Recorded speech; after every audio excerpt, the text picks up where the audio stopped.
Bismillahirrahmanirrahim. Assalamualaikum warahmatullahi wabarakatuh. Bagaimana kabarnya anak-anak? Mudah-mudahan kabarnya baik-baik saja ya. Tetap jaga kesehatan sesuai dengan protokol COVID yang telah ditentukan. Dan tetap mematuhi 3M. Menjaga jarak, mencuci tangan, dan menggunakan masker. Pada pertemuan kali ini, Bapak akan membahas tentang kalimat majemuk bertingkat dalam teks ceramah dan unsur kebahasaan teks ceramah. Sebelum memasuki materi untuk hari ini, Bapak akan mengulang kembali pembahasan materi untuk pertemuan minggu lalu, yakni tentang struktur teks ceramah. Struktur teks ceramah terbagi menjadi 3. Ada bagian pendahuluan atau pembukaan, ada yang kedua isi, dan yang ketiga ada penutup. Pembukaan merupakan awalan dari teks ceramah yang menggambarkan tentang awalan atau gambaran awal dari masalah ataupun topik yang dijadikan dalam teks ceramah tersebut. Nah, yang kedua ada bagian isi. Nah, bagian isi di sini merupakan penjelasan dari beberapa topik yang telah dijelaskan di bagian pembukaan dan merupakan bagian inti dari sebuah teks ceramah. Nah, yang ketiga yang terakhir yakni ada bagian penutup. Bagian penutup merupakan bagian penegasan ulang atau penegasan kembali dari pembahasan topik dari teks ceramah yang sedang dijelaskan. Nah, itu merupakan penjelasan kembali dari pembahasan minggu lalu, yakni tentang struktur teks ceramah. Nah, untuk kali ini kita akan membahas tentang kalimat majemuk bertingkat dalam teks ceramah dan juga unsur kebahasaan teks ceramah. Yang pertama yang akan Bapak jelaskan yakni berkaitan tentang kalimat majemuk bertingkat dalam teks ceramah. Kalimat majemuk bertingkat merupakan sebuah kalimat yang terdiri dari 2 klausa.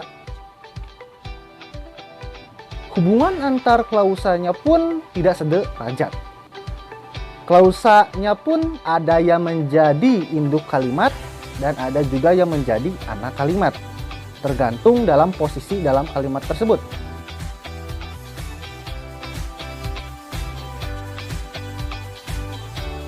Nah, jadi itu merupakan pengertian dari kalimat majemuk bertingkat yang terdiri dari 2 unsur klausa. Jenis-jenisnya pun banyak.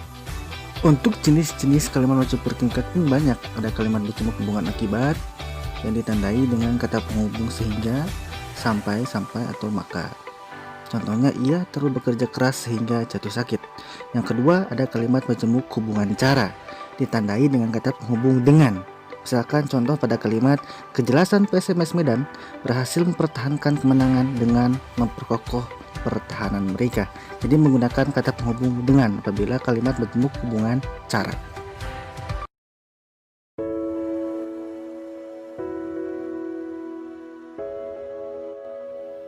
Sementara kalimat majemuk hubungan sangkalan ditandai dengan konjungsi seolah-olah dan seakan-akan. Contohnya misalkan pada kalimat keadaan di dalam kota kelihatan tenang, seolah-olah tidak ada sesuatu apapun yang terjadi.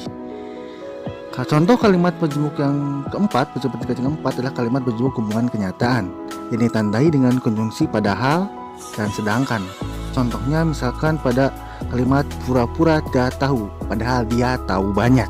Jadi menggunakan konjungsi atau kata penghubung padahal. Ataupun juga pada kalimat para tamu sudah siap, sedangkan kita belum siap.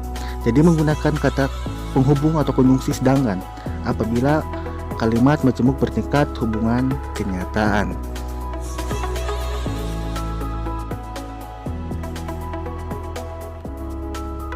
Dan untuk jenis kalimat majemuk bertingkat yang kelima adalah kalimat majemuk bertingkat hasil yang ditandai dengan konjungsi makanya.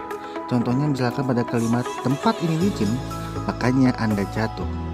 Yang keenam ada kalimat majemuk bertingkat hubungan penjelasan yang ditandai dengan kata penghubung bahwa. Contohnya misalkan pada kalimat berkas riwayat hidupnya menunjukkan bahwa dia adalah seorang pelajar teladan. Jadi menggunakan konjungsi bahwa. Dan jenis yang terakhir ada kalimat berjemuk hubungan atribut yang ditandai dengan konjungsi yang. Contohnya pada kalimat pamannya yang tinggal di Bogor itu sedang dirawat di rumah sakit.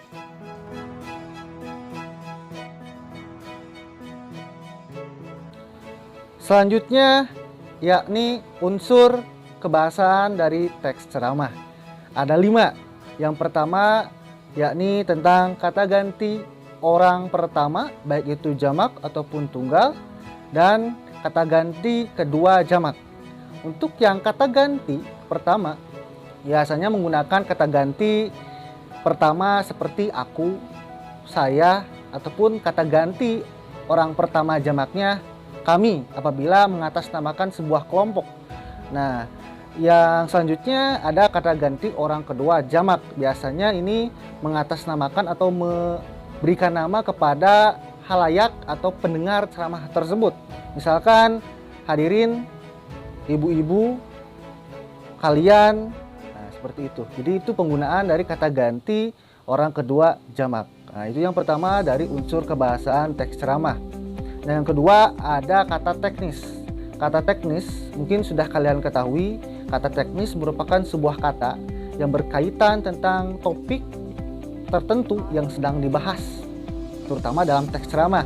Misalkan apabila teks ceramah tersebut berkaitan tentang sebuah kesehatan, maka akan muncul misalkan kata pasien, penyakit, misalkan seperti itu. Apabila bidang atau topik yang dibahas berkaitan tentang kesehatan. Kebahasaan yang ketiga ada kata hubungan argumentasi. Kata hubungan argumentasi atau sebab akibat biasanya menggunakan kata oleh karena itu, karena, disebabkan, penyebab, atau disebabkan, dikarenakan. Nah intinya kata yang menyatakan hubungan sebab akibat terhadap sesuatu.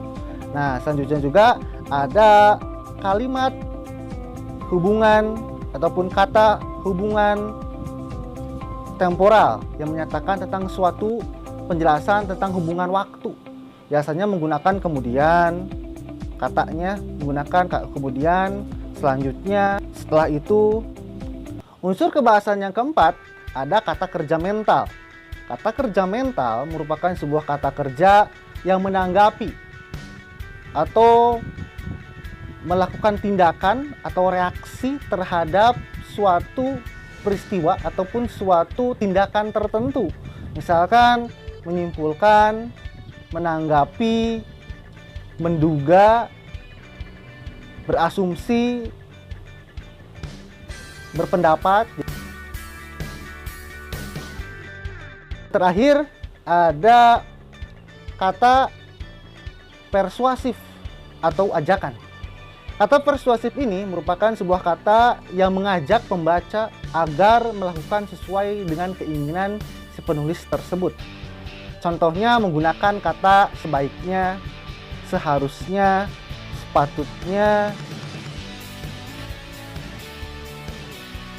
Mungkin itu yang dapat Bapak sampaikan berkaitan tentang materi kalimat majemuk bertingkat dan unsur kebahasaan teks ceramah.